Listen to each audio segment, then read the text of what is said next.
مفتی صاحب، جس طرح آپ نے بتایا اللہ کے رسول صلی اللہ علیہ وسلم کے پردہ فرمانے کے بعد بھی صحابہ نے حضرت عمر رضی اللہ تعالیٰ عنہ کا یہ طریقہ رہا ہے، کیسا طریقہ تھا جب اللہ کے رسول صلی اللہ علیہ وسلم کی حیات طیبہ میں صحابہ جب آپ سے ملاقات کیا کرتے تھے؟ اس سلسلے میں صحیح بخاری شریف کی ایک حدیث پاک آپ حضرات سماعت فرمائیں کہ نبی کریم صلی اللہ علیہ وسلم کے صحابہ کس طرح آپ کی خدمت بابرکت میں ادب سے رہا کرتے تھے، اس پر ایک دنیا کے ہر طرف گھومنے والے، ہر مقام کا چکر کرنے والے اور بادشاہوں کے دربار کو دیکھنے والے جہاں دیدہ شخص کا بیان ہے۔ عروہ بن مسعود ثقفی ان کا نام ہے۔ وہ جس وقت بیان دے رہے تھے اس وقت مشرب اسلام بھی نہیں ہوئے تھے۔ مدینہ منورہ سے صحابہ ہجرت احرام باندھ کر عمرے کے ارادے سے آئے ہوئے تھے۔ حدیبیہ میں ان کو روکا گیا تھا، 1500 صحابہ تھے، روایت میں 1400 کا بھی ذکر ہے۔ تو حضور نبی کریم علیہ السلام کی خدمت میں وہ جس طرح حاضر تھے، انہوں نے یہ منظر دیکھا، اپنی قوم سے جا کر کہا، بخاری شریف میں ان کے الفاظ موجود ہیں، فرمایا انہوں نے اپنی قوم سے، ای قومی واللہ لقد وفدت علی الملوک، اے میری قوم اللہ کی قسم کے ساتھ انہوں نے کہا، میں نے بادشاہوں کے پاس حاضری دی، ان کے دربار میں نے دیکھے، ووفدت علی قیصر و کسریٰ والنجاشی، روم کے بادشاہ قیصر کا دربار دیکھا ہوں، ایران کے بادشاہ کا بھی میں نے دربار دیکھا ہے، حبشہ کے بادشاہ کے بھی دربار میں نے دیکھا ہے، قیصر کو دیکھا، کسریٰ کو دیکھا،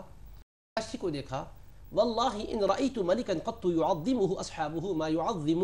اصحاب محمد صلی اللہ علیہ وسلم،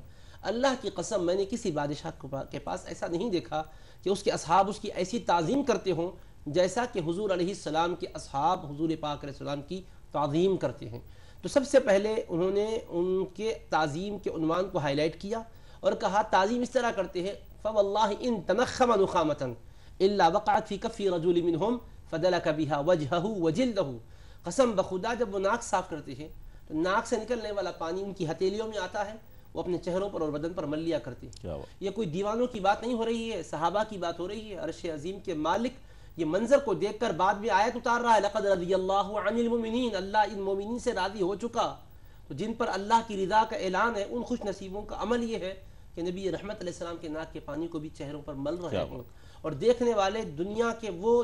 مشاہدہ کرنے والے تھے، وہ نان مسلم تھے، مسلم نہیں تھے، انہوں نے یہ منظر دیکھا تو ان پر ایک مثبت اثر پیدا ہوا اور متاثر ہو کر اپنی قوم کو متاثر کیا کہ میں نے ایسا ادب تو کہیں دیکھا ہی نہیں۔ قسم بخدا جب وہ بات کرتے ہیں، وَإِذَا تَكَلَّمَ خَفَضُوا أَصْوَاتَهُمْ عِنْدَهُ، سب اپنی آوازوں کو پست کر لیتے ہیں۔ اور وَإِذَا أَمَرَهُمْ ابْتَدَرُوا أَمْرَهُ، جب وہ حکم صادر کرتے ہیں تو حکم ان کا جب صادر ہوتا ہے تو وہ سبقت کرتے ہیں تعمیل حکم کی خاطر، آگے بڑھتے ہیں۔ ہر خوش نصیب یہ سعادت حاصل کرنا چاہتا ہے کہ پہلے میں عمل کروں، اور فرماتے ہیں وَمَا يُحِدُّونَ إِلَيْهِ النَّظَرَ تَعْظِيمًا لَهُ، ادب کی خاطر وہ نگاہیں جما کر بھی نہیں دیکھتے، ٹک ٹکی باندھ کر نہیں دیکھتے، تقریباً نظروں کو اپنی جھکائے ہوئے ہوتے ہیں۔ اور کہا کہ جب وہ وضو فرماتے ہیں وَإِذَا تَوَضَّأَ كَادُوا يَقْتَتِلُونَ عَلَى وَضُوئِهِ، تو وضو فرماتے ہیں تو پورے کے پورے اس طرح سے بادب ٹھہر جاتے ہیں کہ وہ وضو کرتے وقت پانی جو بدن سے مس ہو رہا ہے وہ زمین پر نہ گرے، ہتھیلے میں ان کے آ جائے، اور وہ لے کر چہروں پر مل لیتے ہیں۔ اور ہجوم کی حالت یہ بتاتی ہے کہ اگر یہ نہیں ملے گا تو کہیں جنگ کی نوبت نہ آ جائے، اس طرح ٹوٹ پڑتے ہیں یہ عشاق۔ یہ تکریم اور ادب کرنے والے کبھی شکست سے دوچار نہیں ہوں گے، کامیابی نصیب ان کا بنے گی، فتح ان کا ہمرکاب، فتح و نصرت ان کے ہمرکاب ہوگی۔ یہ مثبت اثر دے کر اپنی قوم کو انہوں نے متاثر کیا۔ صحابہ والا تکریم کا مزاج تھا جو صحیح بخاری شریف کے اندر موجود ہے۔ کیا سبحان اللہ، بہت خوبصورت بات آپ نے واقعہ بیان فرمایا تکریم کا۔ نبی کریم صلی اللہ علیہ وسلم کی صحابہ کس طرح تکریم کیا کرتے تھے۔